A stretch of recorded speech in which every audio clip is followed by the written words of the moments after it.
नमस्कार, बहुत बहुत स्वागत है आपका। मैं हूं आपके साथ सपना दीपक मदेशिया। बुलेटिन का आगाज करेंगे। देहरादून में मुख्यमंत्री पुष्कर सिंह धामी ने संघ लोक सेवा आयोग की सिविल सेवा परीक्षा में सफलता प्राप्त करने वाली प्रदेश की बेटियों से फोन पर बातचीत कर उन्हें बधाई दी। किच्छा की शांभवी तिवारी ने परीक्षा में 46वीं तथा टिहरी चंबा की मिनल नेगी ने 86वीं रैंक प्राप्त कर उत्तराखंड का नाम रोशन किया। मुख्यमंत्री ने दोनों को उज्जवल भविष्य के लिए शुभकामनाएं दी। उन्होंने कहा कि बेटियों की यह उपलब्धि पूरे प्रदेश के लिए गर्व की बात है और ये अन्य युवाओं के लिए भी प्रेरणा का स्रोत बनेगी।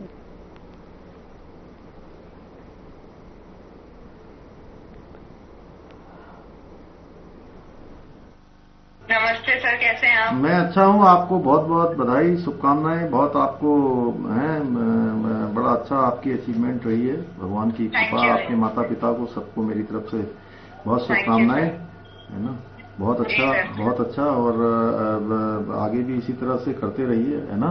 ये आपकी एक शुरुआत है अभी, और क्या है, अभी आगे बहुत लंबा रास्ता तय करना है। जी सर। खूब नाम रोशन करना है। और अभी हम लोगों को, मुझे भी व्यक्तिगत रूप से बहुत अच्छा लगा आपकी सफलता पर, है ना। Thank you sir. Thank you sir. Time निकालने के लिए बहुत बहुत धन्यवाद। चलिए, मेरी शुभकामनाएं आपको फिर से। Thank you sir.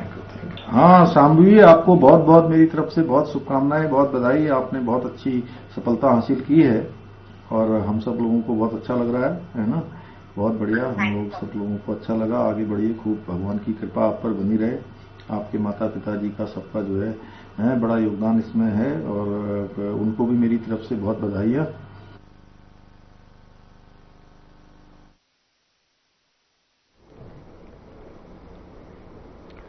और चलिए आगे बढ़ते हैं। गैरसैंण में उत्तराखंड विधानसभा का बजट सत्र शुरू हो गया है। ग्रीष्मकालीन राजधानी गैरसैंण में आयोजित इस सत्र में सरकार और विपक्ष दोनों पूरी तरह से साथ पहुंचे हैं। आगामी चुनाव के पहले से आपको बता दें कि धामी सरकार का ये आखिरी बजट सत्र माना जा रहा है। सरकार इस बार 1 लाख करोड़ रुपए से अधिक का बजट पेश करेगी, जिसका उद्देश्य हर वर्ग को लाभ पहुंचाना बताया जा रहा है। वहीं विपक्ष भी विभिन्न जन मुद्दों को लेकर सरकार को घेरने की तैयारी में है।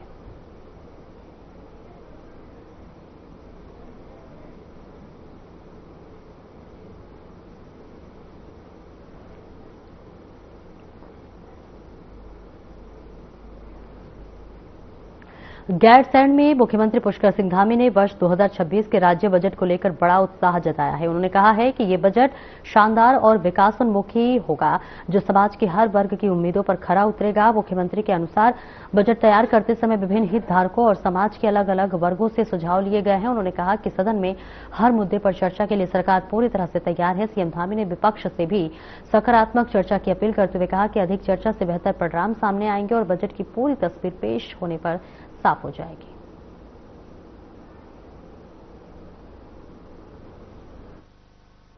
शानदार आएगा, अच्छा आएगा और सभी की आकांक्षाओं को, उनकी आशाओं को पूरा करने वाला बजट होगा।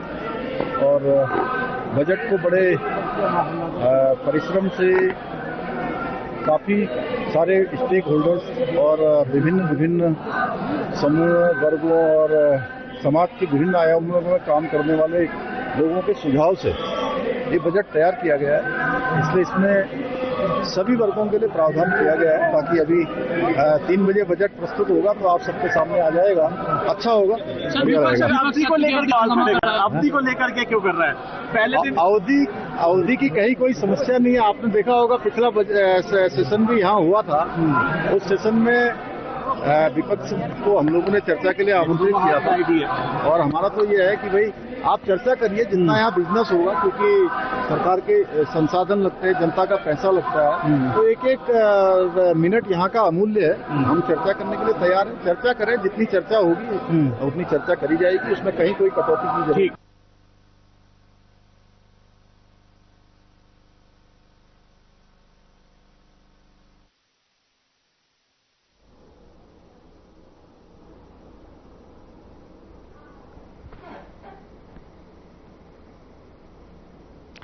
उत्तराखंड विधानसभा के बजट सत्र आज भराड़ीसैंण में शुरू होगा, जहां सबसे पहले सुबह सदन की कार्रवाई प्रारंभ होगी, जिसमें राज्यपाल गुरमीत सिंह सरकार का अगले 1 वर्ष का दृष्टि पत्र पेश करेंगे। जिसके बाद विधानसभा अध्यक्ष ऋतु भूषण खंडूरी राज्यपाल के अभिभाषण का पाठ करेंगे, जिसके बाद मुख्यमंत्री पुष्कर सिंह धामी वर्ष 2026-27 का बजट सदन में प्रस्तुत करेंगे। तो वही बजट सत्र के दौरान कई महत्वपूर्ण विधेयक भी सदन में पटल पर रखे जाएंगे।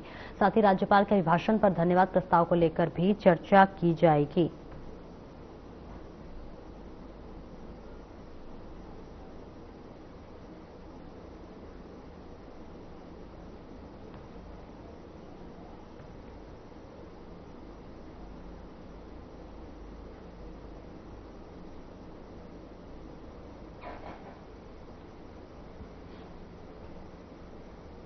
मुख्यमंत्री पुष्कर सिंह धामी ने गैरसैंण भ्रमण के दौरान विधानसभा सत्र से जुड़ी व्यवस्थाओं का जायजा लिया। इस दौरान उन्होंने सफाई कर्मियों, पुलिस जवानों और सत्र के सफल संचालन में लगे कर्मचारियों से मुलाकात कर उनका कुशलक्षेम जाना और आत्मीय संवाद किया। तो वहीं भ्रमण के दौरान मुख्यमंत्री रसोई गृह भी पहुंचे, जहां उन्होंने तैयार हो रहे भोजन की व्यवस्थाओं का निरीक्षण किया और कर्मचारियों से उनकी कार्यप्रणाली और इसके साथ ही आवश्यकताओं की जानकारी ली।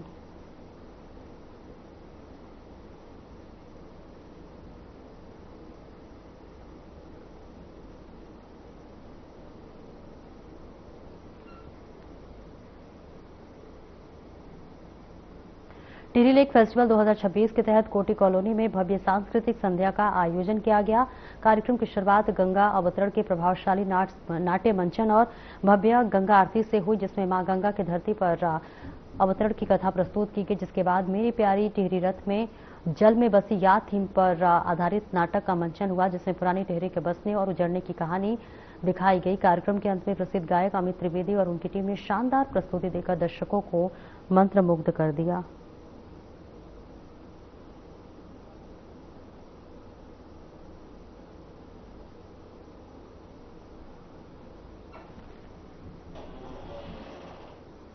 देहरादून के मुख्य सेवक सदन में अंतर्राष्ट्रीय महिला दिवस के अवसर पर आयोजित नारी तो नारायणी कार्यक्रम में मुख्यमंत्री पुष्कर सिंह धामी ने प्रदेश भर की 38 वरिष्ठ महिलाओं को सम्मानित किया। जहां इस मौके पर मुख्यमंत्री ने कहा कि पहाड़ की असली ताकत उनकी मातृशक्ति है और महिलाओं के त्याग, संस्कारों और संघर्ष से समाज और राष्ट्र की नींव मजबूत होती है। तो वह इस अवसर पर कार्यक्रम में कैबिनेट मंत्री रेखा आर्य सहित कई गणमान्य लोग मौजूद रहे।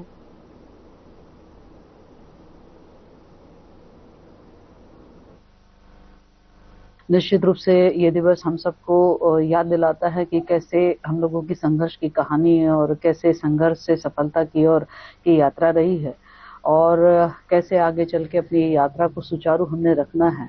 उस और चर्चा भी, परिचर्चा भी और ऐसी महिलाएं जो बहुत ही विशिष्ट कार्य करती हैं और समाज के लिए प्रेरणा बनती हैं, और खासकर फिर अब वो महिलाएं जो कि 60 वर्ष से ऊपर की हो चुकी हैं, उनके जीवन में आज कितनी सक्रियता है, आज वो किस उद्देश्य के साथ में जीवन को आगे बढ़ा रही हैं, आज किस उद्देश्य के साथ में वो समाज में किस प्रकार से हमें अपनी भूमिका अदा कर पा रही हैं।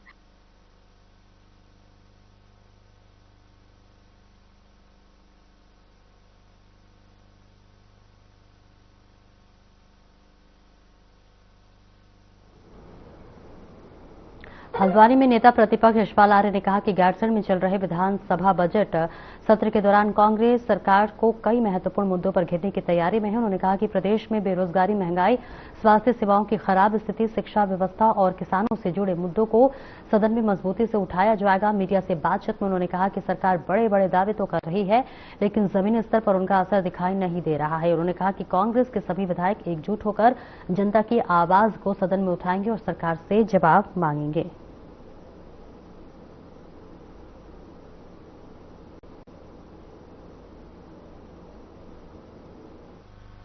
देखिए, हमारा रुख साफ है। अब सवाल के जवाब चाहते हैं। हम नियमों के अंतर्गत सरकार को से सवाल करेंगे, जवाब मांगेंगे नियमों के अंतर्गत। और भ्रष्टाचार एक बहुत बड़ा मुद्दा है। कानून व्यवस्था बिल्कुल खत्म है। अफसरशाही बेलगाम है और अपराधी में डर नहीं है।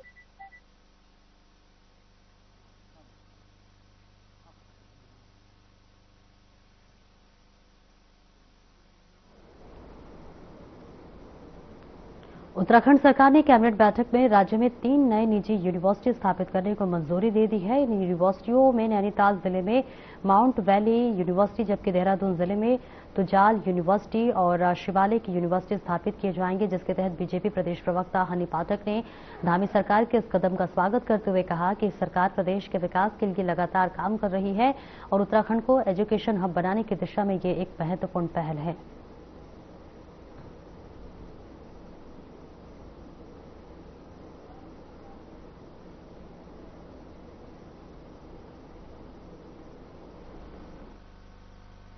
देखिए, बहुत ही अच्छी पहल है। जिस प्रकार से शिक्षा के क्षेत्र को बढ़ावा देने के लिए धामी सरकार कार्य कर रही है वो काफी काबिले तारीफ है। और उसी क्रम में शुक्रवार को जो कैबिनेट बैठक हुई है उन्होंने एक सराहनीय फैसला लिया है कि 3 नए निजी विश्वविद्यालय जो हैं उनको पूरी तरीके से स्थापित किया जाएगा और सरकार अपने अधीन ले रही है। तो उससे हमारे आने वाले भविष्य, जो छात्रों का भविष्य है, उसमें एक सुखद परिणाम देखने को मिलेगा और शिक्षा के क्षेत्र में अपार संभावनाएं देखने को मिलेगी। एजुकेशन हब बनाने की जो सरकार बात कर रही है, ये अच्छी बात है, एजुकेशन हब बने, लेकिन सरकार नकल माफियाओं को रोकने में नाकाम साबित हुई है। किस प्रकार से यूपी SSSC में भारतीय जनता पार्टी के नेताओं के नाम आ रहे हैं और यहाँ पे जो इनके भारतीय जनता पार्टी के नेता उन्हीं के स्कूलों में इस प्रकार के काम कर रहे हैं। सख्त नकल विरोधी कानून की ये बात कर रहे थे, लेकिन यहाँ पे पेपर लीक सबसे पहले उत्तराखंड के अंदर हो जाता है। अगर आप एजुकेशन हब बनाना चाहते हैं तो सबसे पहले आप अपने नेताओं को, आपको जो इसमें धंधे में संलिप्त है, उनके खिलाफ आपको कार्रवाई करनी चाहिए।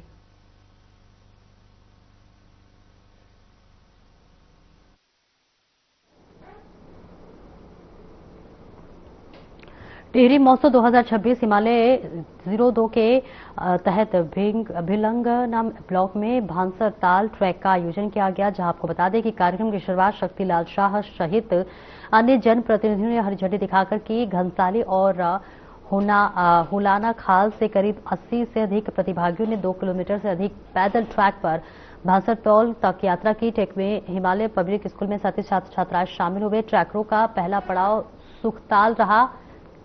इस दौरान ग्रामीणों ने सड़क और पेयजल की समस्याओं से भी प्रशासन को अवगत कराया।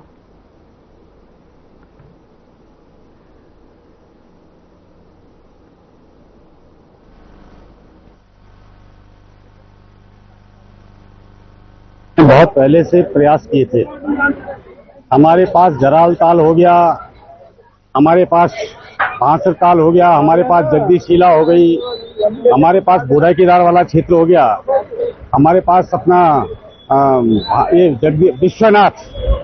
तो हमने आज बड़ी खुशी के साथ कह सकते हैं, कल माननीय मुख्यमंत्री जी ने इस फेस्टिवल का विधिवत उद्घाटन किया अपनी पौराणिक संस्कृति के लिए, अपनी पुरानी धरोहर के लिए और हम पुरानी चीजों पे और विशेषकर तीर्थाटन और पर्यटन की दृष्टि से जो स्थान डेवलप हो सकते हैं, जिससे रोजगार भी मिलेगा, स्वरोजगार भी मिलेगा।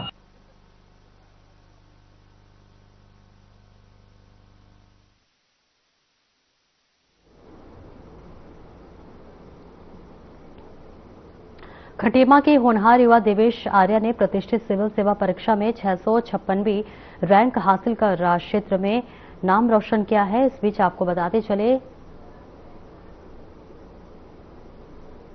साथ ही साथ प्रदेश का भी नाम रोशन किया है। इस बीच 23 वर्षीय देवेश ने यह सफलता अपने दूसरे प्रयास में प्राप्त की है। उनकी प्रारंभिक शिक्षा सराफ पब्लिक स्कूल से हुई है, जहां उन्होंने हाई स्कूल में 86.8% और इंटरमीडिएट में 94.8% अंक हासिल किया है। इसके बाद उन्होंने हिंदू कॉलेज से BSc की पढ़ाई पूरी की। तो वहीं इस मौके पर देवेश ने अपनी सफलता का श्रेय माता पिता, बहनों और शिक्षकों को देते हुए कहा कि लक्ष्य पर फोकस और अनुशासन सफलता की कुंजी है। काफ़ी खुशी है, सब लोग एक्साइटेड हैं, फैमिली वाले भी एक्साइटेड हैं, दूर दूर से कॉल भी आ रहे हैं। मैं भी काफ़ी खुश हूँ। बिलीव नहीं हो रहा है कि फाइनली क्लियर हो गया है, पर हाँ क्लियर हो गया है। मेहनत काफ़ी करनी पड़ी, 2-3 साल लगे, तो थोड़ा कंसिस्टेंट रहना पड़ा, अपना गोल फॉलो, टास्क फॉलो करने पड़े। पहले तो अपने पेरेंट्स, अपनी फैमिली को देना चाहूँगा। इन्हीं से मैंने देखा था कि एडमिनिस्ट्रेशन में कैसे काम होता है, तो इनसे मोटिवेशन मिला, इन लोगों ने बहुत सपोर्ट किया है मुझे, तो इन सबको मैं थैंक करना चाहूँगा। आपका कोई भी गोल हो उसको फॉलो कीजिए, जितना भी बड़ा गोल हो उसको छोटे छोटे गोल्स में डिवाइड कीजिए और कंसिस्टेंट रहिए, फॉलो डिसिप्लिन रहिए। एक ना एक टाइम बाद आपको सक्सेस जरूर मिलेगी।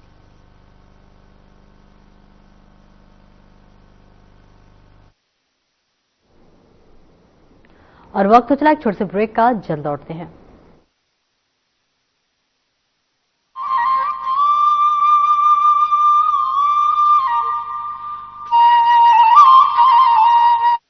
हर रोज हो जाता हूँ लेट, साफ नहीं होता है मेरा पेट। अबे भोजू, अच्छा इंडिया को मालूम है, पेट दफा हर रोग दफा। ये दशक उत्तराखंड का बन रहा है। उत्तराखंड में पर्यटन छू रहा नित नए आयाम। प्रधानमंत्री नरेंद्र मोदी के मार्गदर्शन और मुख्यमंत्री पुष्कर सिंह धामी की दूरदर्शी सोच के चलते पर्यटन के क्षेत्र में उत्तराखंड ने नया कीर्तिमान रचा है। राज्य गठन के बाद पहली बार 2025 में उत्तराखंड आने वाले पर्यटकों का आंकड़ा 6 करोड़ के पार पहुंचा है। इनमें 1,92,000 से ज्यादा विदेशी सैलानी शामिल रहे। अपने टूरिज्म सेक्टर को डाइवर्सिफाई करना, 12 मासी बनाना, 365 दिन, ये उत्तराखंड के लिए बहुत जरूरी है। प्रधानमंत्री नरेंद्र मोदी ने उत्तराखंड में विंटर टूरिज्म को नई दिशा दी है, जिसके बाद उत्तराखंड साल भर पर्यटकों से गुलजार हो रहा है। ये मुख्यमंत्री पुष्कर सिंह धामी के विजन का नतीजा है कि केदारखंड से मानसखंड तक श्रद्धालुओं और पर्यटकों का बेस्ट डेस्टिनेशन बन रहा है। राज्य में पर्यटन विकास के लिए कई महत्वपूर्ण योजनाएं शुरू की गई हैं। साथ ही पर्यटक स्थलों और तीर्थ स्थलों में बुनियादी सुविधाओं के विकास पर खासा जोर दिया गया है। उत्तराखंड सरकार की पहल पर होम स्टे के विकास से यहां ठहरने वाले पर्यटकों को घर जैसा एहसास मिल रहा है। रेल, रोड और मजबूत एयर कनेक्टिविटी के चलते देश भर के पर्यटकों की उत्तराखंड में पहुंच आसान हो रही है। धामी सरकार के इन प्रयासों का ही परिणाम है कि उत्तराखंड में पर्यटकों की संख्या लगातार बढ़ती जा रही है। 25 साल में नई बुलंदियों को छू रहा पर्यटन, सैलानियों की पहली पसंद बन रहा उत्तराखंड। क्या रंग खिला, क्या रूप सजा, मैं ही नहीं दुनिया ने कहा।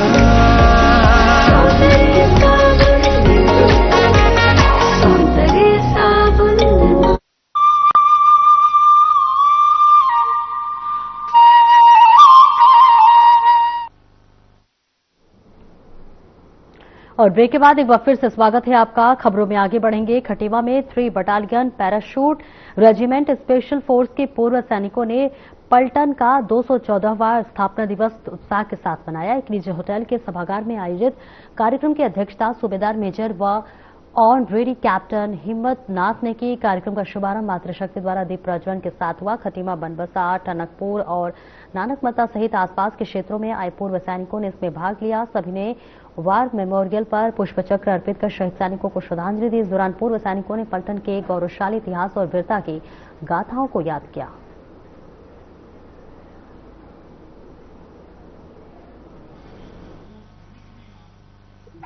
आज के दिन हम हमारी बटालियन 3 पैरा विशेष बल का 214वां स्थापना दिवस मना रहे हैं।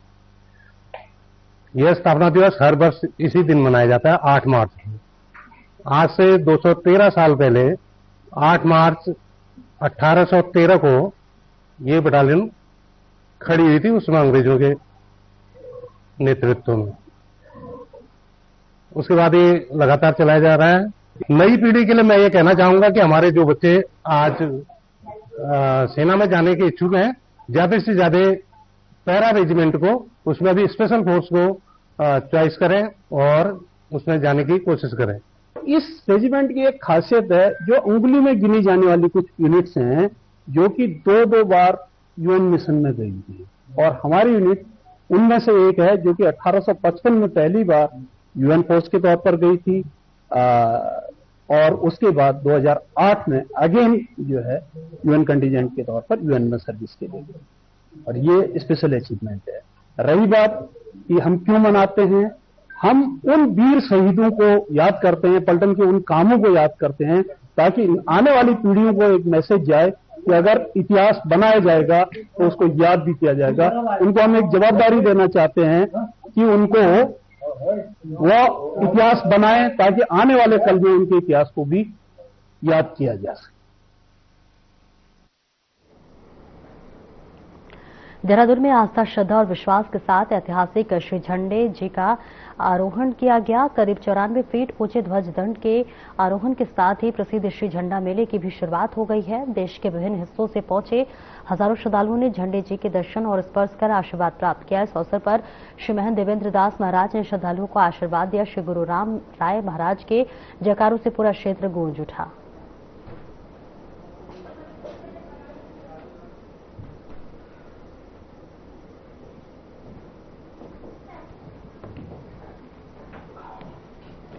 इस बीच देहरादून के ऐतिहासिक श्री दरबार साहिब में विश्व प्रसिद्ध श्री झंडे जी मेले का भव्य शुभारंभ हो गया है। श्री गुरु राम राय महाराज के प्रकाशोत्सव के अवसर पर 94 फीट ऊंचे पवित्र ध्वज दंड के आरोहण के साथ मेले की शुरुआत हो गई है। इसके साथ ही देश विदेश से पहुंचे लाखों श्रद्धालुओं ने दरबार साहिब में माथा टेककर आशीर्वाद लिया।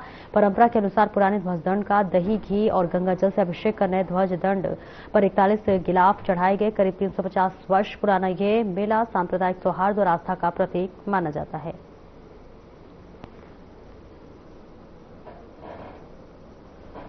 एक दिन बाद सप्तमी को जो पुराना देहरादून नगर है, जब श्री गुरु राम राय जी महाराज यहाँ पे तपस्या करते थे तो वो हर रोज सुबह शाम जो स्थानीय हमारे सेवक थे उस समय उनको दर्शन देते थे और उनका दुख दर्द बांटते थे। तो वही जो है संगतें आज भी उसी पथ का अनुसरण करती है। और ये जो नगर परिक्रमा है ये दरबार साहिब से सुबह परसों 7:30 बजे शुरू होकर, पहले इसका समय जो है 10 बजे था, लेकिन हमने क्योंकि ट्रैफिक जाम होता है और लोगों को दिक्कतें होती हैं तो इसका समय हमने सुबह 7:30 कर दिया और इसका रूट भी हमने कम किया। पहले प्रिंस चौक से होकर और काफी इसका बड़ा आकार था तो इसको हमने थोड़ा इसका संक्षिप्त किया मार्ग। तो ये दरबार साहिब से 7:30 बजे शुरू होकर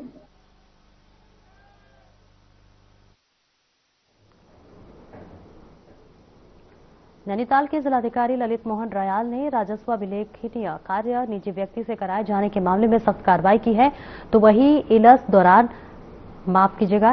विभागीय जांच में आरोप सिद्ध होने पर निलंबित रजिस्ट्रार कानूनगो भूपेश चंद और अर्जुन सिंह बिष्ट को पदोन्नत कर दिया गया है। बताते चले प्रशासनिक अभिलेखों के अनुसार दोनों पर अपने वैधानिक दायित्व अनधिकृत व्यक्तियों से संपादित कराने का आरोप था और जांच में दस्तावेजों, साक्ष्य और बयानों के आधार पर मामला सही पाया गया।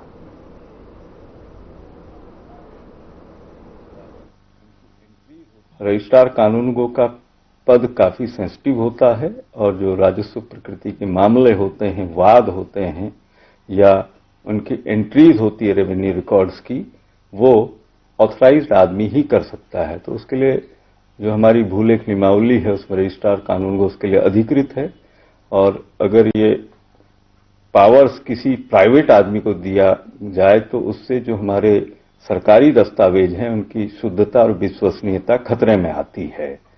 ये बात इन लोगों ने इंक्वायरी के दौरान दोनों अधिकारियों ने इस बात को कन्फेस भी किया है।